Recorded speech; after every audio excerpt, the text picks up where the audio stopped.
오늘 말씀은 레위 자손들 제사장 지파부터 시작해서 제사장부터 시작해서 레위의 각 자손들에게 이 광야의 길에서 무엇을 할지 어떤 직무를 할지에 대하여서 굉장히 자세하게 주시는 말씀입니다.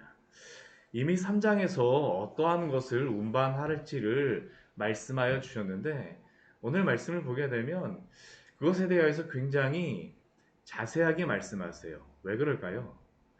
우리가 광야의 길을 간다라는 것은 우리가 쉬운 일이 아닙니다. 뭐 제가 여러 번 말씀드렸지만 정말 이 광야의 길을 차를 타고 가도 그게 쉽지 않습니다. 차를 타고 가도 제가 몇 시간 이렇게 쭉 가다 보면 그 한여름, 그 한겨울에도 낮의 온도가 뭐 거의 30도를 넘어가고 이 한여름에 만약 거기에 있다 그러면 가만히 있어도 굉장히 더울 수밖에 없습니다. 물론 지금 여기에 모세와 이스라엘 백성들이 있는 곳이 고원지대가 좀 높은 지역에 있기 때문에 그나마 좀 덥거나 뭐 그런 것들은 덜할 터이지만 그런다 할지라도 이게 쉬운 곳이 아닙니다. 상쾌하지도 않습니다. 모래바람 와갖고 버덕버덕거리고 물이 그렇게 우리 같이 뭐 샤워실 간다 해갖고 샥 한번 샤워할 수 있는 뭐 그런 상황도 아닙니다. 여기에서 광야의 길, 이제 뭐 이스라엘 민족이 불순종하여서 그렇지만 40년의 그 길을 간다라고 하는 것은 쉬운 일 아닙니다. 그러다 보면 어떠한 일들이 발생할까요? 원망과 불평이 발생할 수밖에 없습니다. 이 원망과 불평이 발생하는 그러한 일들 중에 그 이유 중에 한 가지를 보게 되면 이게 내가 저 사람보다 더 낫다라고 생각하는 것들이 사실은 이게 우리의 마음속에 이게 막 생각이 납니다. 장기나 바둑을 두어봐도 어떻습니까? 저는 뭐 바둑은 둘 줄 모르지만 장기를 두다 보면 가장 뛰어난 수는 언제 나오는 것처럼 생각하냐면 분수가 가장 뛰어난 것 같습니다. 내가 그 장기를 둘 때에는 실제로 다 그렇게 잘 못 둡니다. 근데 막상 그 옆에서 두는 사람 보면 어떻습니까? 야, 저걸 저렇게 못 둬 그래갖고 한마디 하면서 여기다 땅 놔 하면서 장기말을 갖다가 움직이면 어떡할까요? 그때서부터 싸움이 벌어지기 시작하는 거죠. 옆에서 보면 정말 잘하는 것 같은 막상 거기 가서 보게 되면 쉽지 않습니다.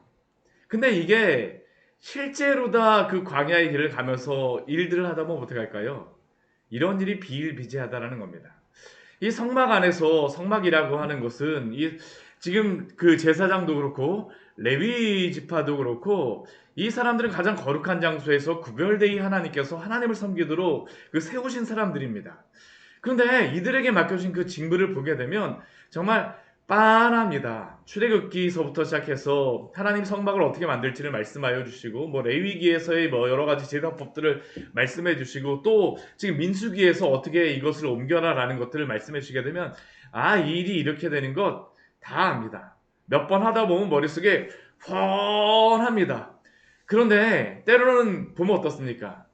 일을 막상 하다 보면 이게 일을 또 잘하는 사람이 있고 못하는 사람이 분명히 있습니다. 근데 그 일을 잘하는 사람이 못하는 사람을 보게 되면 어떤 마음이 들까요? 아유, 왜 저거밖에 못해? 하면서 이렇게 이야기할 터이고 또 못하는 사람이 잘하는 사람의 그러한 모습을 보게 되면 아니 나한테 맡겨준 건데 왜 너가 참견을 해? 하면서 이게 이 안에서 충돌이 발생할 수밖에 없죠. 하나님이 저는 이 그 3장과 4장 말씀에서 정확하게 그들이 무엇을 할지를 말씀해 주시는 것은 하나님을 섬겨야 될 그 곳에서 가장 그 하나님의 그 거룩하심과 같이 거룩함을 드러내게 하기 위하여서 주시는 말씀이라고 생각을 합니다.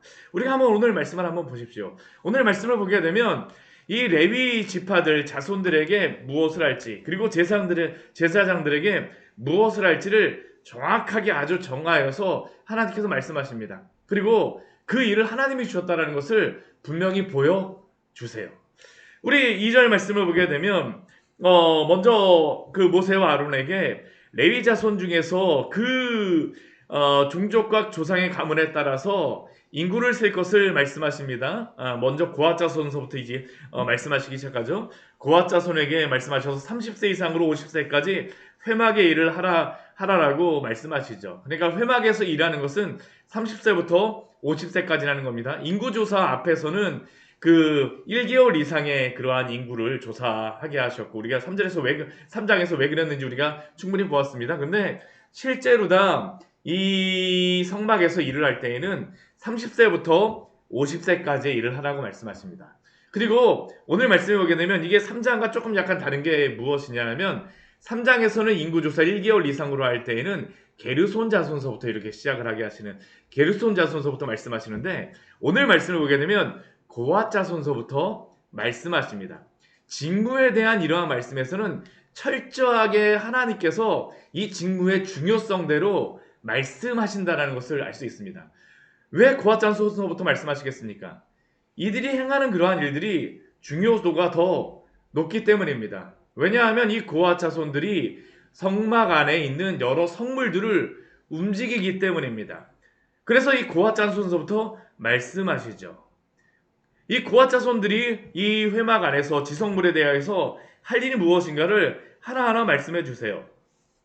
그런데 이 말씀을 보게 되면 고앗 자손에게 그 일을 하라라고 말씀하시지만 실질적으로 고앗 자손이 처음에 이 성물을 움직일 때에 그들이 먼저 하는 것으로 시작하지 않습니다. 누가 먼저 일을 시작할까요? 제사장들에게 일을 맡기십니다. 제사장들에게 이 그 성물들을 다 포장하고 싸는 것들에 대하여서는 제사장들이 먼저 하게 명령을 하세요. 이러한 것들이 다 포장이 되고 난 다음에 준비가 되어지고 난 다음에 그 다음에 누가 운반을 할까요? 고앗 자손들이 하는 겁니다. 그리고 이 그 성물들을 그 쌀 때에도 보게 되면 철저하게 중요도에 따라서 하나님이 이것을 말씀하신다는 것을 우리가 볼 수 있습니다. 5절 말씀에 보게 되면 먼저 아론과 그의 아들들에게 무엇을 먼저 옮길 것을 준비할 것을 말씀하시냐면 증거궤를 준비할 것을 말씀하십니다. 5절과 6절 말씀에서 그것을 말씀하시죠. 왜 그렇겠습니까?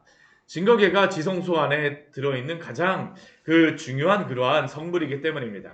이 증거궤라고 하는 것은 우리가 출애굽기 말씀에서도 보았었지만 하나님의 임재를 나타내는 그러한 성물입니다. 먼저 이 증거궤에서부터 하나님이 그 준비하도록 하세요. 그 다음에 무엇을 그 준비하도록 하시냐면 7절과 8절 말씀해 보게 되면 진설병상, 떡상을 하나님께서 이렇게 준비하도록 하십니다. 포장하도록 하세요. 그래서 이 진설병의 상들을 잘 이렇게 뭐 청색 보자기, 뭐 그 위에 그 쓰여지는 대접과 숟가락들, 주발과 붓는 잔들을 그 위에 두고 그 위에 진설하는 떡을 두고 여러 가지 것들로 이렇게 잘 해달에 가죽으로 해갖고 잘 포장을 해갖고 진설병들을 준비하게 했습니다. 이 진설병에 상징하는 것은 무엇이었습니까?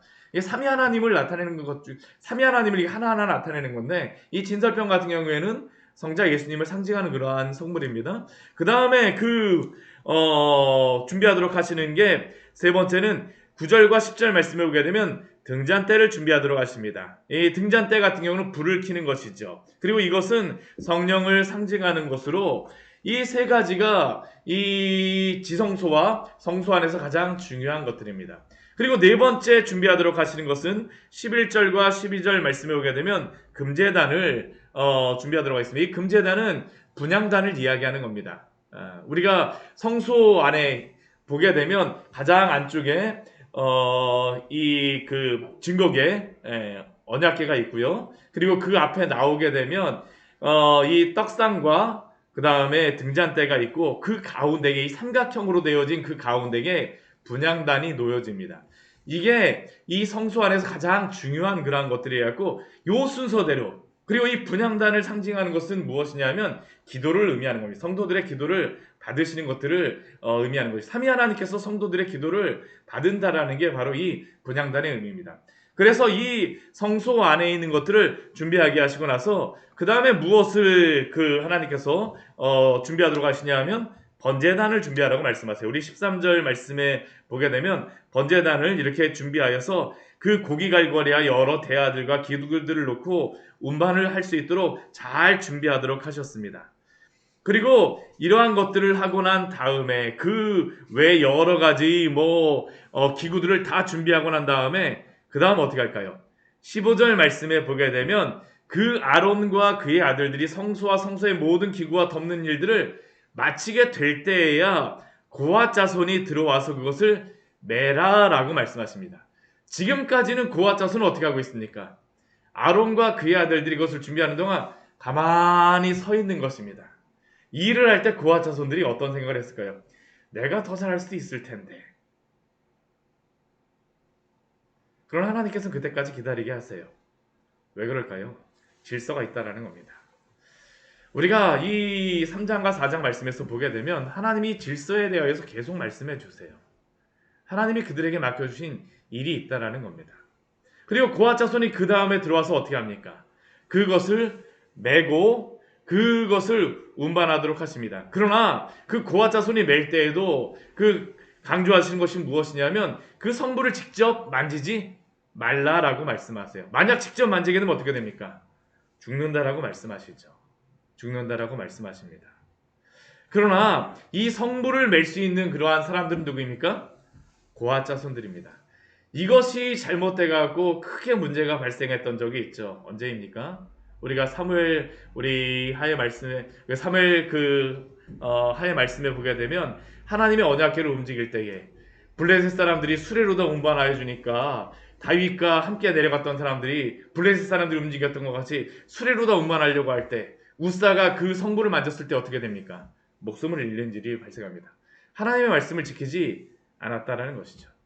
우리가 하나님의 그러한 성물이라던가 하나님의 일을 할 때에는 하나님의 질서에 따라서 움직여야 된다는 것을 우리는 기억해야 합니다. 하나님의 말씀에 따라서 우리는 살아가야 된다는 것이죠. 우리가 하나님의 뜻에 대해서 분별한다라고 이야기를 했을 때에 참 우리가 오해하는 것 중에 한 가지가 무엇이냐 하면 우리는 하나님의 뜻하게 되면 보이지 않는 하나님의 뜻만을 항상 구할 때가 너무나도 많습니다. 하나님, 제가 왼쪽으로 가야 돼요? 오른쪽으로 가야 돼요? 왼쪽으로 갈지 오른쪽으로 갈지 하나님이 말씀해 주시지 않으면 저는 절대 움직이지 않겠습니다.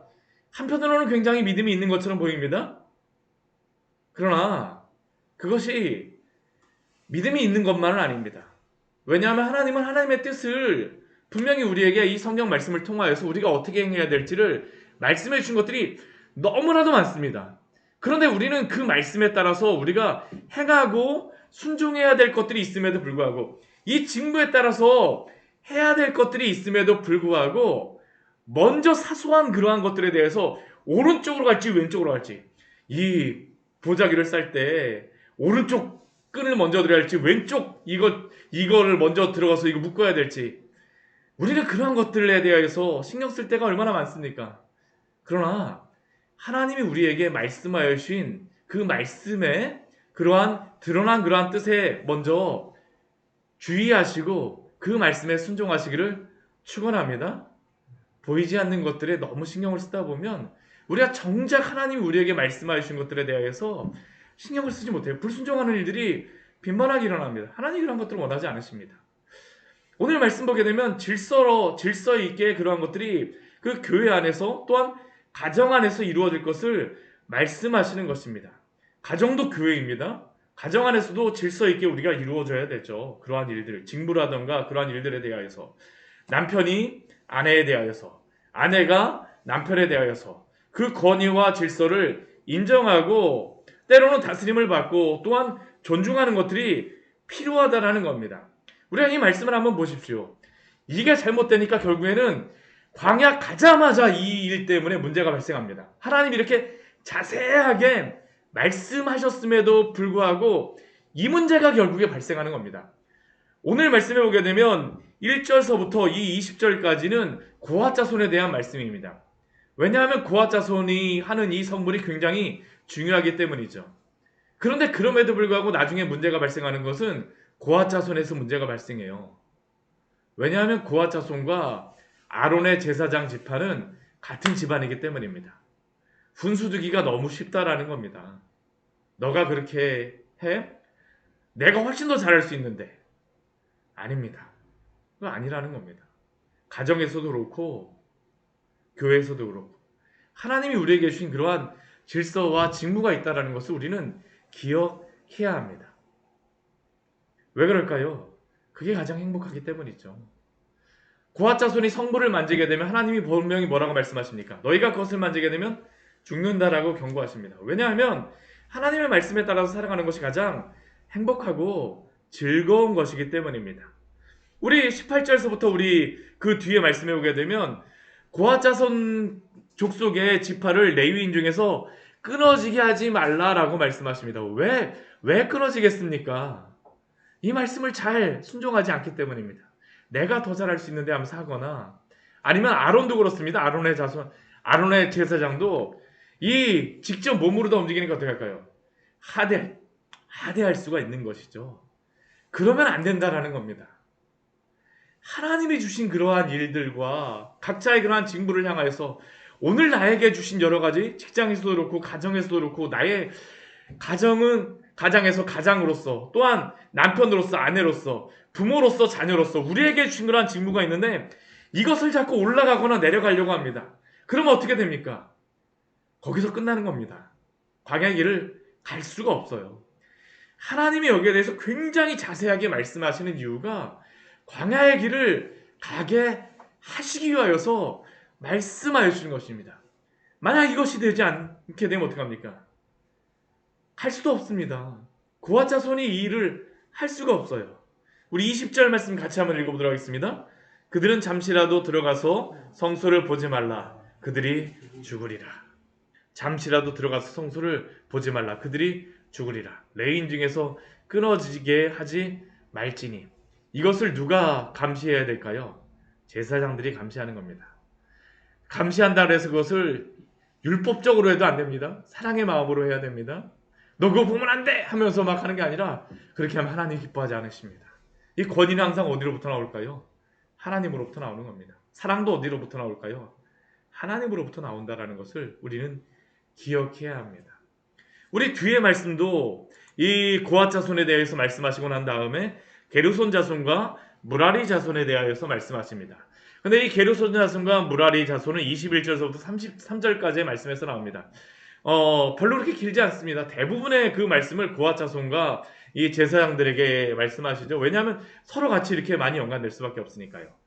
이 게르손 자손에게 그 맡겨주시는 그러한 것들은 무엇입니까? 동일하게 30세 이상으로 50세까지 회막에서 복무하라고 말씀하십니다. 이들에게 맡겨주신 일은 무엇이냐면 성막의 휘장들, 이 덮개들, 이 천들, 이 천막의 그러한 것들을, 이 천들을 갖다 움직이라라고 말씀하십니다. 그리고 그것을 누구에게 다 감독하라고 말씀하시냐면 우리 28절 말씀 보게 되면 그들의 직무는 제사장 아론의 아들 이다말이 감독하라라고 말씀하시죠. 이다말이 직접 가지 않아도 이들이 눈 감고도 다 할 수 있는 일들일 것입니다. 근데도 하나님께서 이렇게 말씀하세요. 왜냐하면 그 안에서 원망함이나 불평함들이 생기게 되면 광야의 길을 갈 수가 없기 때문입니다. 우리가 이 민수기의 말씀을 볼 때 항상 이 광야의 길을 간다는 것을 우리가 항상 생각해야 됩니다. 우리 29절에서부터 우리 33절까지의 말씀에서는 무라리 자손에 대해서 말씀하시는데 무라리 자손은 어떤 직무를 주시냐 하면 기둥들, 받침들, 말뚝들, 이 천막을 그 게르손 자손이 한다면 이 무라리 자손 같은 경우에는 그 천막을 잘 버틸 수 있는 기둥들과 말뚝들을 운반할 것을 말씀하시죠. 오늘 말씀을 통해서 우리에게 주는 그러한 내용이 무엇입니까?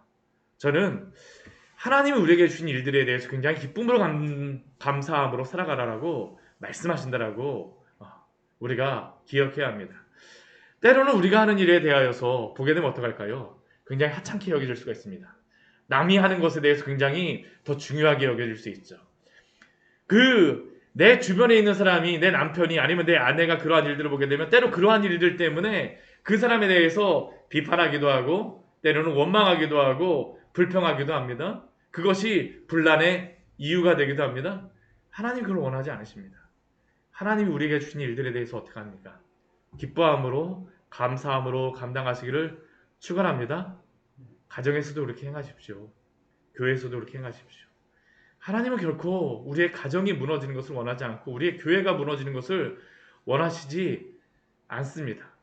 하나님이 우리에게 주신 여러 가지 직무를 따라서 감사함으로 그 일을 존귀하게 스스로가 존귀하게 여기며 하나님이 주셨기 때문에 굉장히 감사하게 여기며 우리에게 감당하기를 원하시는 것입니다.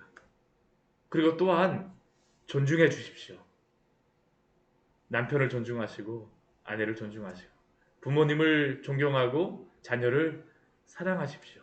또한 교회 안에서도 이 맡겨진 그러한 직무에 따라서 제가 목회자지만 제가 이런 이야기 하기 참 어렵습니다. 목회자를 존중해 주시고 또한 그 맡겨주신 우리 세워주신 순장님들 존중하고 또한 그 목회자와 또한 순장님들과 여러 장로님들 권사님들은 각 성도들을 사랑하며 또한 존중하며 우리가 교회에서 봉사해야 됩니다. 왜 그럴까요? 우리가 하나님이 우리에게 주신 이 인생의 길을 광야 가운데 광야의 길을 가도록 하셨기 때문입니다. 오늘 하루 우리에게 주신 이 여러 가지 일들을 감사함으로 잘 감당하실 때에 주님이 주시는 평안을 누리시기를 축원합니다. 같이 기도하도록 하겠습니다. 하나님 아버지